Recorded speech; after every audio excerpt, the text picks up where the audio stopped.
A big round of applause for Matthew Dix as he comes up. Matthew.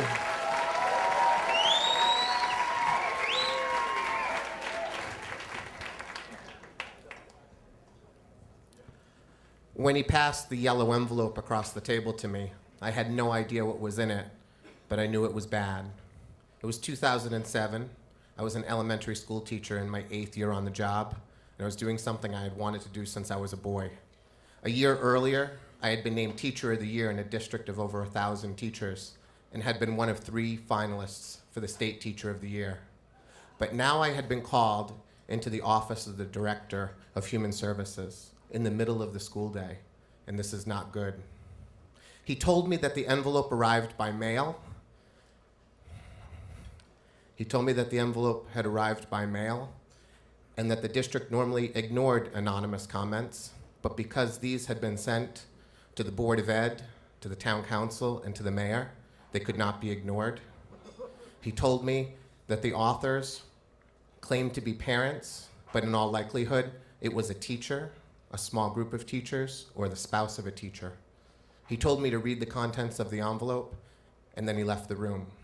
Inside the envelope, there was a 28-page document entitled In His Own Words. 26 of the pages were excerpts from a blog I had been writing for the last 2 years. The first 2 pages were a cover letter that described me as violent and sexist and compared me to the man responsible for the Virginia Tech massacre earlier that year. As I started reading, my hands shook, my vision blurred. I saw my career disappearing in front of me. Then I started reading the packet, and I realized that the claims in the letter weren't substantiated by what was in the packet. The authors of it, I'll call them the cowards, had deliberately taken excerpts from my blog, single sentences, and constructed them in such a way to make me look like the person I was not. My blog was provocative, but out of context, it was something much, much more. The example that my wife hates the most is this one. I wrote in a post that I opposed girls wearing sweatpants with the word juicy written on their butts. I complained that the human eye is normally drawn to text, and so I kept finding myself inadvertently looking at 10-year-old girls' butts. And I questioned parents' decision to place advertising on their daughter's ass. The only line used in the packet from that post was, "I can't stop looking at 10-year-old girls' butts." There were literally hundreds of examples like this. And another one, I wrote about my principal telling me to take as much time off as I needed because my mother had died. And attempting to show that I was benefiting from favoritism, the only sentence from that post was, my principal told me I can take any day off that I wanted, never mentioning the death of my mother.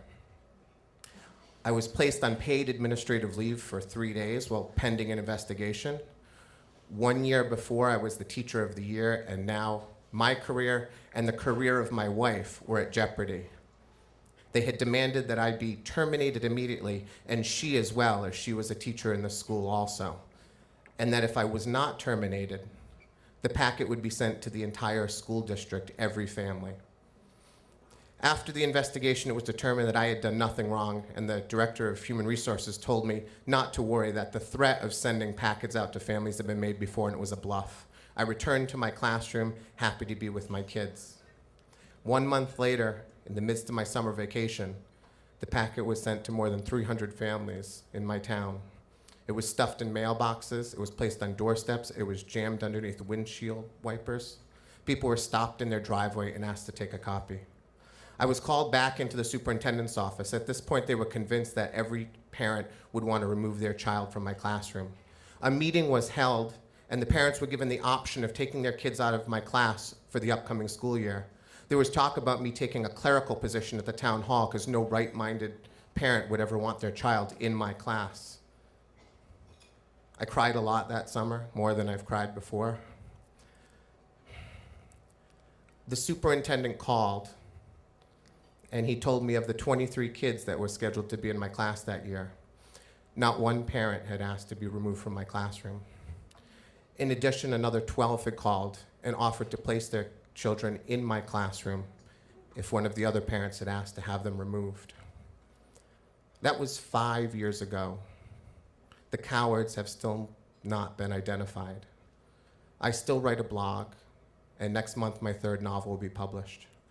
Every single time I place a word on the page, I wonder what might happen to it and what an anonymous person might do to twist it and ruin me. I have not failed to think about that summer for one day in the last 5 years. It is constantly in my memory. Those people are still out there, and it's so hard knowing that they can be untouched because they're anonymous. But a day doesn't go by that I don't walk into my classroom, cross the threshold of that door, and think to myself, I'm still here. I'm still here doing the job that I love. You bunch of fucking cowards. Thank you.